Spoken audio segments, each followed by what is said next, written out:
الله أكبر الله أكبر الله أكبر كبيرا والحمد لله كثيرا. الحمد لله رب العالمين، جعل البيت الحرام مثابة للناس وأمنا، وفرض على العباد فيه منسكا وحجا، وجزاهم عليه ثوابا وأجرا. نحمده على ما شرع من الشرائع والمناسك، وأشهد أن لا إله إلا الله وحده لا شريك له، جعل الحج مظهرا من مظاهر توحيده وركنا من أركان دينه وبرهانا على عبوديته. وأشهد أن محمدا عبده ورسوله، بين فرض الحج وسن لأمته الأضاحي، وعلم الناس مناسكهم وشرائعهم، صلى الله عليه وعلى آله وأصحابه وأتباعه إلى يوم الدين. أما بعد، فيا عباد الله، اتقوا الله تعالى وأطيعوه واذكروه إذ هداكم واشكروه على ما أعطاكم.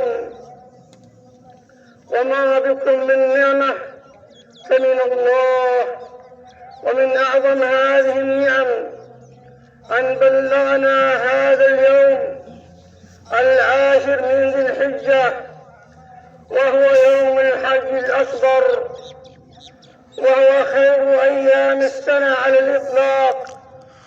قال النبي صلى الله عليه وسلم: إن أعظم الأيام عند الله تبارك وتعالى يوم النحر، ثم يوم القر. رواه أبو داود صححه الألباني.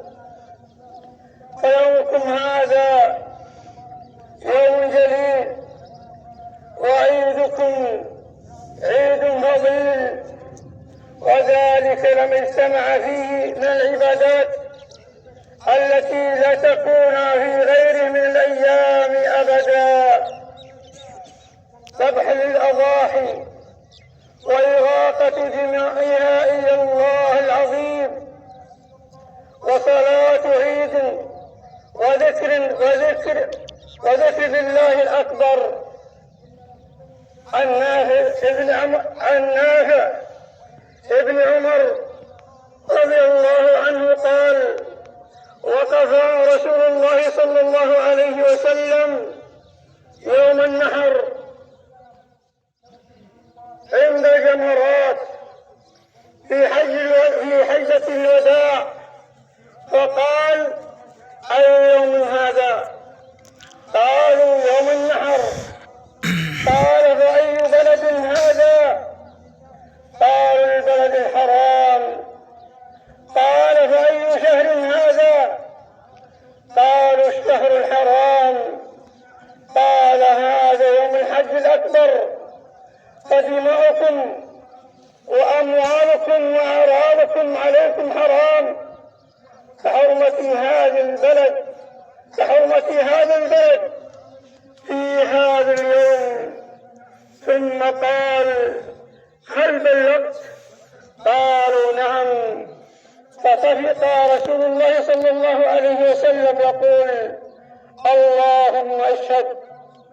ثم ودع الناس فقالوا: هذه حجة الوداع. رواه ابن ماجه وصححه الألباني. الله أكبر، الله أكبر، لا إله إلا الله، والله أكبر، ولله الحمد.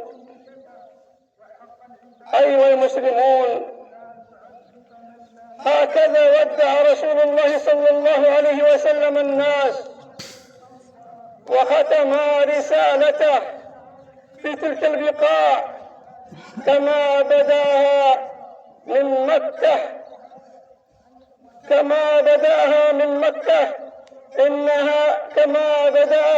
مكة إنها رسالة خالدة جاءت بالرحمة والرأفة للناس أجمعين.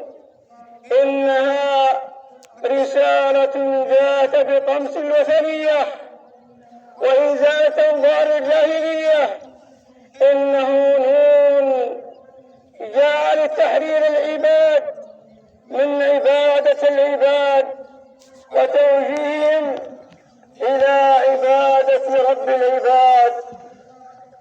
جاء بالتوحيد الذي هو حق الله على العبيد، فقال صلى الله عليه وسلم: اعبدوا الله وحده ولا تشركوا به شيئا، رواه البخاري.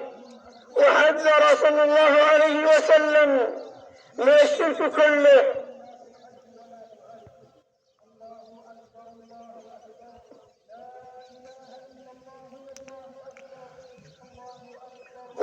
صلى الله عليه وسلم من الشرك كله، صغيره وكبيره ودقيقه وجليله. قال الله تعالى: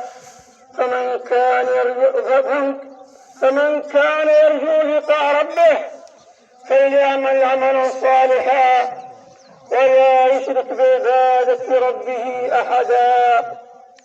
علم الناس أسماء الله وصفاته وأخبرهم بحقوق الله وواجباته.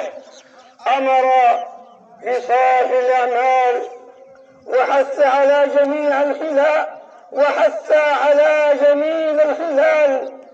أمر بالصلاة والزكاة والصوم والحج، ورغب في الصدق والعفاف، وأمر ببر الوالدين وصلة الأرحام والإحسان إلى المرأة واليتيم والفقير، ونهى عن الظلم والجور والكذب والغش والزور والخمور والنوح